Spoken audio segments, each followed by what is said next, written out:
Hello my dear students, welcome to my channel enlightening mathematics. आज का video specially class 9th में जो बच्चे आने वाले हैं 8th से उनके लिए है।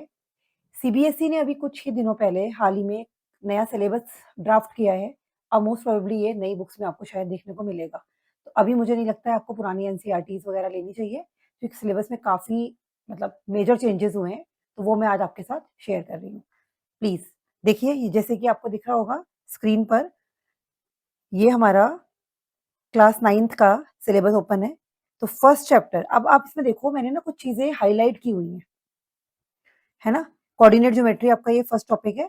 इसमें brief history of coordinate geometry, Cartesian coordinate system, ये सब तो आपका पुराना है जो एनसीईआरटी में पहले भी था। अब इसमें distance between 2 points in 2D plane, mid point of distance between the 2 points in 2D plane, ये आपका 10th का टॉपिक है, डिस्टेंस फॉर्मूला। ये हमारा 10th में हम लोग कोऑर्डिनेट में पढ़ते थे। तो एक टॉपिक तो आपका ये यहाँ पर ऐड ऑन हो गया है, ठीक है? बाकी आपका कोऑर्डिनेट में पुराना एनसीईआरटी का उतना ही है। फिर आते हैं हम लोग, ये हमारा सेकंड टॉपिक है इंट्रोडक्शन टू पॉलिनोमियल। इसमें हमारा आता है अलजेब्रिक एक्सप्रेशंस। आपको भी पता है, आपने 7th 8th से पढ़ी है। Definition of polynomial, degree of polynomial, ये बेसिक रहेगा। Introduction to linear polynomial and applications. अब इसके बाद इसमें कुछ नई चीजें ऐड ऑन हुई हैं। Exploring linear pattern, modelling linear growth and linear decay, linear relationships, visualising linear relationships और स्लोप एंड वाई इंटरसेप्ट। ये आपके सारे नए टॉपिक्स हैं जो इसमें ऐड ऑन हुए हैं। कुछ चीजें डायरेक्टली क्लास 10th से आई हैं और कुछ इन्होंने अपने ही ऐड की है, ठीक है? इसके बाद हमारा आता है, आप थर्ड टॉपिक पे देखेंगे, जैसे ये देखिए, ये ड्राफ्ट है, ये आपको दिख रहा होगा, इसे डायरेक्टली है वही मैंने सीबीएसई की साइट से ही उठाया है ये, ठीक है? थर्ड है आपका नंबर सिस्टम। पहले ये फर्स्ट चैप्टर होता था, अब ये पता चलेगा जब नई एनसीईआरटी की बुक्स आएंगी चैप्टर नंबरिंग वो किस हिसाब से देते हैं। इसमें introduction to rational numbers, representation of rational number और नंबर लाइन, कुछ 8th के टॉपिक भी हैं और कुछ 9th में ऑलरेडी थे। Density of rational numbers and it's proof, finding rational numbers between two rational numbers, ये हमने क्लास 8th में भी सीखा था, 7th में। Decimal representation of rational numbers आपका आ रहा है। इंट्रोडक्शन टू इरेशनल नंबर्स, यहाँ तक तो 9th में पहले भी था। अब इसमें एक ये 10th का टॉपिक ऐड हुआ है, proof of irrationality of √2 and √3।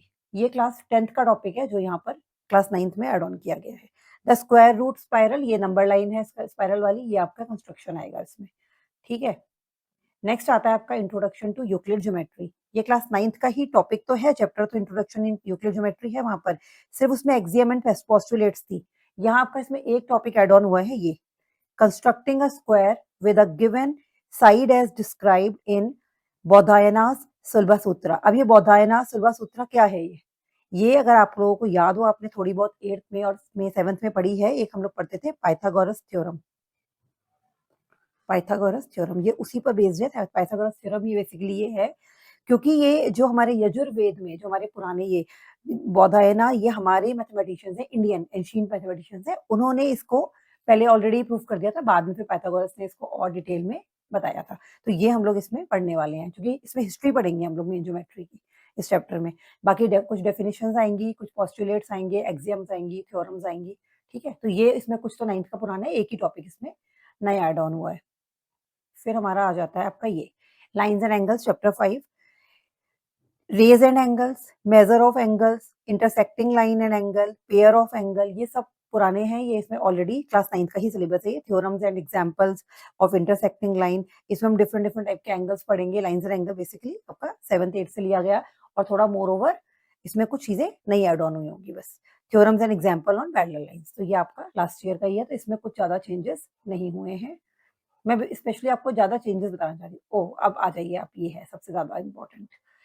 अब ये है हमारा चैप्टर 6 है, सीक्वेंसेस एंड प्रोग्रेशन। अब ये जो टॉपिक है ना, ये पूरा ही नया है, इसमें कुछ भी 9th का नहीं है। 9th में ना ये पहले था, ठीक है? ये आपका बिल्कुल नया आ गया। इसमें सीक्वेंस एंड सीरीज थोड़ा सा आपको समझ में आएगा। Explicit of general rule of sequence, ठीक है? रिकर्सिव रूल ऑफ सीक्वेंस, ये आपकी सब नई चीजें। इसमें एक आपके एपी आएगा, एक जेपी। एपी होता है अरिथमेटिक प्रोग्रेशन, ये आपका क्लास 10th का चैप्टर उठ के आ गया पूरा पूरा, उसमें एक चैप्टर था। अब जो जीपी है, जीपी 10th में भी नहीं है, जीपी पहले 11th में होता था सीबीएसई में, अब इन्होंने ये 9th में ही इंट्रोड्यूस करा दिया है। और बेसिक लेवल पे होगा ये, जहां तक मुझे लगता है ना, बहुत ज्यादा नहीं होगा, बट स्टिल अब आपको नई चीजें पढ़नी है, ठीक है। बाकी sum of nth term and natural numbers ये सब एपी का पार्ट है। एप्लीकेशन ऑफ जीपी, फ्रैक्टल्स और टावर ऑफ हनोई पजल। तो ये कुछ चीजें, ये पैटर्न, मेन ये जो चैप्टर है सीक्वेंस वाला, ये सीक्वेंसेस एंड सीरीज जैसे हम थोड़ा बहुत बेसिक सीखते हैं उसी से रिलेटेड ये चैप्टर है। तो ये बिल्कुल नया होने वाला है आपके लिए, जो क्लास 9th में अभी तक नहीं था। ठीक है। अब आप आ जाओ ये ट्राइंगल्स। ट्राइंगल्स आपका आ गया क्लास 9th में। अब ये कॉन्ग्रेंसी थ्योरम आपकी आ जाती है। कॉन्ग्रेंसी थ्योरम में आपका काफी चीजें आएंगी। दो चीजें कॉन्ग्रेंट कब होती है उनको प्रूव करना, उसमें side angle, side property, angle side angle. कुछ बच्चों को थोड़ा याद हो जिनके यहाँ डिफरेंट बुक्स चल रही थी 6th to 8th में, तो उन्होंने हो सकता है कॉन्ग्रेंसी ऑफ ट्राइंगल या कॉन्ग्रेंसी ऑफ सम फिगर्स पढ़ा हो। बाकी अदरवाइज ये क्लास 9th में आपके लिए भी नया ही रहेगा, लेकिन ये है आपके एनसीईआरटी का पुराना टॉपिक, इसमें कुछ नया ऐड नहीं हुआ है। ठीक है, ये आपका आ जाएगा। इसमें कुछ प्रॉब्लम्स रिलेटेड आएंगी। फिर आ गया आपका मेंस्ट्रुएशन। मेंस्ट्रुएशन में आपके सिंपल पहले 2 टॉपिक होते थे, इस बार इन्होंने कुछ चीजें ऐड ऑन की है। 10th के ही टॉपिक आए हैं सीधे से उठ के। तो मेंस्ट्रुएशन में एरिया एंड पेरीमीटर तो आपका बेसिक नाम हो गया। अब sum perimeter of shapes, perimeter of circle, ये तो बेसिक चीजें जो आप कर लेते हो। इंट्रोडक्शन ऑफ पाए, ठीक है, ये भी आपको पाए से भी आप प्रॉपर्टी आपको पता है कि पाए एक इरेशनल नंबर है ना, ये सब हम लोग पढ़ेंगे क्लास 9th में। अब ये आपका 10th का टॉपिक है, लेंथ ऑफ एन आर्क। ठीक है।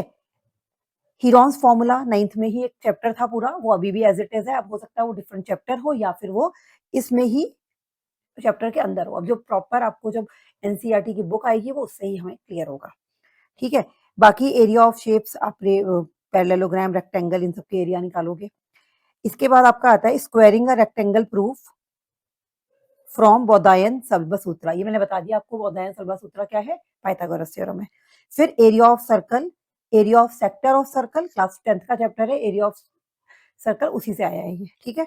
ब्रह्मगुप्तास फॉर्मूला और Heron's formula as a special case of Brahmagupta. अब ये नया नाम आप लोग सुन लोगे, ब्रह्मगुप्तास फॉर्मूला।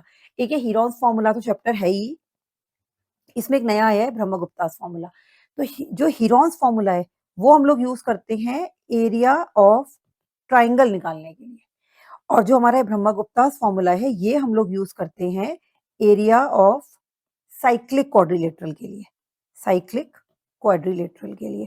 तो इसमें क्या होता है, एक सर्कल के अंदर बेसिकली जब हम एक क्वाड्रिलेटरल बना देते हैं, 4 साइडेड फिगर, तो उसका जब हमें एरिया निकालना होता है तो उसके लिए एक फॉर्मूला आता है आपका ब्रह्मगुप्तास फॉर्मूला। तो ये बिल्कुल नया टॉपिक है, ये 10th में भी नहीं था, पहले 9th में भी नहीं था, तो ये इन्होंने नया एड ऑन किया है। ठीक है, मैं आपको इसलिए डिटेल में बता रही हूँ जिससे आपको पता रहे। अब आ जाइए आप ये एक्सप्लोरिंग एल्जेब्रिक आइडेंटिटीज। अब एल्जेब्रिक आइडेंटिटीज अगर याद हो क्लास 8th में हमने थोड़ी पढ़ी है। ठीक है। तो ये कुछ कहीं कहीं 7th में भी थी। अब ये इसमें कुछ चीजें नहीं है, बाकी तो रिविजिटिंग एल्जेब्रिक आइडेंटिटीज हैं, आपको बेसिक आइडेंटिटीज याद करनी है, उसी में थोड़ी और एड ऑन हुई है। इसमें मेन है visualising identities using geometric models. तो थोड़ा प्रैक्टिकल लेवल पे, क्योंकि सीबीएसई बहुत उसमें कर रहे हैं, कंपिटेंसी बेस्ड आ रहा है, तो ये चीजें इसीलिए ऐड हो रही हैं। तो एप्लीकेशन बेस्ड ज्यादा होने वाला है। ठीक है, practical based, application based, visualisation, ये सब चीजें आपको ज्यादा देखने को मिलेंगी। ठीक है। अब आपका मोर आइडेंटिटीज एंड दियर एप्लीकेशंस, ये आपका ये आ गया। विजुअलाइजिंग फैक्टराइजेशन, फैक्टराइजेशन आपने थोड़ा 8th में सीखा था, वो आप करेंगे साथ में। ये आप इसमें यूजिंग एल्जेब्रिक टाइल्स, ये वही हो गया आपका एक यूज, ये कंप्यूटेशनल थिंकिंग स्ट्रेटजीज है बेसिकली, तो उस पे बेस्ड आपके कुछ कुछ नई नई चीजें थोड़ी सी ऐड होनी है। बाकी है वही चैप्टर है, बस ये एल्जेब्रिक आइडेंटिटीज का कोई टॉपिक नहीं था क्लास 9th में अलग से, जो इन्होंने इसमें ऐड ऑन किया है। फिर हम आ जाते हैं, नेक्स्ट हमारा आ गया ये क्वाड्रिलेटरल्स। क्वाड्रिलेटरल्स, फोरगन्स, क्वाड्रिलेटरल्स, ये सेम चैप्टर है क्लास 9th में एज इट इज, ये लास्ट ईयर भी था। प्रॉपर्टीज ऑफ पैरेललोग्राम, थ्योरम्स हैं उसमें। ठीक है। प्रूफ है, एक मिड पॉइंट थ्योरम है। बाकी आपकी central symmetry in context parallelogram, तो ये सारी चीजें कुछ नई नहीं है, ये पूरा as it is chapter class 9th में लास्ट ईयर भी था, तो इस साल भी आप पढ़ेंगे। फिर सर्कल्स का भी सेम है, सर्कल्स भी आपका क्लास 9th में लास्ट ईयर था, सेम इस बार आप लोग पढ़ेंगे। Practical applications and uses of circle, definition आ जाएगी इसमें थोड़ी, सेंटर क्या होता है, डायमीटर, रेडियस क्या होती है। फिर सर्कल में हम कॉर्ड पढ़ेंगे, उससे रिलेटेड हम लोग इसमें 10 से 12 थ्योरम्स पढ़ते हैं, कुछ उनकी प्रूविंग्स भी हैं। Distance of chords at the centre, subtended angle by an arc, cyclicity of points, मतलब साइक्लिक क्वाड्रिलेटरल, तो ये सब चीजें हम लोग सर्कल में पढ़ने वाले हैं। ठीक है। तो इसमें थोड़ा आप डिटेल में इसे आराम से इसको देखिएगा, पढ़िएगा इसमें क्या क्या चीजें हैं, देखो इसमें सब कुछ इसमें लिखा हुआ है डिटेल में, आप राइट हैंड साइड में देख सकते हैं। फिर हम बात करते हैं हमारे नेक्स्ट चैप्टर की, लीनियर इक्वेशंस इन 2 वेरिएबल। अब क्लास 9th में एनसीईआरटी में जो लीनियर इक्वेशन टू वेरिएबल था वो एक सिर्फ 2 छोटी-छोटी सी एक्सरसाइजेस थी, उसमें बहुत लिमिटेड था आपका। समझ लो यही होगा, introduction to linear equations in two variables through practical example और सॉल्यूशन, बस ये 2 चीजें थी। बल्कि इवन ग्राफिकल सॉल्यूशन भी एनसीईआरटी में नहीं था, आरएस में और अदर बुक्स में है। तो अब यहाँ से आप लगा लो सब कुछ नया है आपका। Graphical solutions, slope intercept, form a linear equation in two variable. Slope intercept आप अब पढ़ोगे, 9th में लास्ट ईयर नहीं था, ठीक है। Drawing graphs of linear equation when X and Y assume certain values है। ये बहुत आसान आसान टॉपिक है, लेकिन ये इन्होंने ऐड ऑन कर दिए हैं। बेसिकली ग्राफ था नहीं, अब इन्होंने ऐड ऑन कर दिया है। पेयर ऑफ, अब ये यहाँ से तो पूरा ही आपका ये 10th का है। आप देखो थोड़ा 9th का उसमें कुछ कुछ था भी, आरएस में अदर बुक्स में आपको मिल जाता था, यहाँ आपका ये पूरा नया है। Pair of linear equations in two variable, पूरा 10th का चैप्टर आ गया है, उसके समझ लो। Graphical method for solving a pair of linear equation in two variable, nature of solution, consistency, inconsistency, algebraic methods of solving a pair of linear equations, method of substitution and method of elimination। एक और होता है method of cross multiplication, वो last year class 10th में भी deleted था, तो I think इसमें भी नहीं है। तो ये आपका पूरा का पूरा यहाँ से यहाँ तक तो ये 10th का ही एज इट इज उठ के आ गया है, ठीक है। अब आ जाइए next, surface area and volume. तो ये आपका surface area volume last year भी था मेंसुरेशन में, वो भी है। इसमें थोड़ा क्यूब क्यूबॉइड वैसे डिलीटेड रहते हैं, लेकिन फिर भी क्वेश्चन उससे बेस थोड़े आ जाते हैं। बाकी आपका इसमें स्फेयर और हेमिस्फेयर और कोन, ये है, इसके बेस्ड हैं आपके सारे फॉर्मूले आएंगे, आपके सब चीजें आएंगी। अब हम आ जाते हैं स्टेट्स पे। तो स्टेट्स लास्ट ईयर थी 9th में, लेकिन स्टेट्स में लास्ट ईयर से थोड़ा सा ही था ये, है ना। अब आपका क्या ऐड हो गया है, मेजर ऑफ सेंट्रल टेंडेंसी। जो पुरानी बुक्स हैं 9th की एनसीईआरटी की या पुरानी आरएस या जो ओल्ड बुक्स हैं, उनमें ये चीजें हैं। मेजर ऑफ सेंट्रल टेंडेंसी में आप बेसिकली क्या पढ़ोगे, 3 चीजें पढ़ते हैं हम इसमें, मीन, मीडियन एंड मोड। तो ये 3 चीजें हम लोग पढ़ते हैं। तो ये अभी 9th में नहीं थी, सिर्फ 10th में थी, तो ये इन्होंने ऐड ऑन की है, ठीक है। अब प्रोबेबिलिटी डिलीट कर दिया गया था कुछ टाइम पहले 9th से, अभी वापस से ले आए हैं। तो प्रोबेबिलिटी में भी बेसिक है, बाकी 10th में भी आपका पूरा प्रोबेबिलिटी है। इसमें आप लोग रैंडम प्रोबेबिलिटीज पढ़ेंगे, एम्पेरिकल प्रोबेबिलिटीज पढ़ेंगे, सैंपल स्पेस एंड इवेंट्स पढ़ेंगे। तो ये सब चीजें प्रोबेबिलिटी में ऐड होने वाली है। अब देखा जाए तो इनके हिसाब से अभी ये 15 टॉपिक्स हो रहे हैं। अब 15 टॉपिक में अब ये टॉपिक्स को थोड़ा बहुत मतलब वो करते हैं कि अलग-अलग को चैप्टर्स में डिवाइड करेंगे, वो चैप्टर्स बढ़ जाएँगे। अर्लियर क्लास 9th में हमारे 12 चैप्टर्स होते थे। तो इस बार आपके चैप्टर्स ही आ गए हैं 15 अकॉर्डिंग टू दिस ड्राफ्ट। तो मोस्ट प्रोबेबली मुझे लगता है ये सिलेबस चेंज हो ही जाएगा, और इतना नहीं भी होगा तो, क्योंकि अदरवाइज़ सीबीएसई इसे रिलीज़ नहीं करता। तो ये हमारा अभी आप देखेंगे तो आपको भी ये सीबीएसई पोर्टल पे ईज़िली मिल जाएगा। अदरवाइज़ आप ये इसमें से देख सकते हैं, सारा मैंने आपको पूरा बता दिया है अच्छे से सिलेबस। ठीक है, और कुछ मुझे इन्फॉर्मेशन मिलती है तो मैं जल्दी आपके साथ शेयर करूँगी, और जल्दी ही हम लोग सिलेबस भी स्टार्ट करने वाले हैं। ठीक है? That's it. Thank you for watching.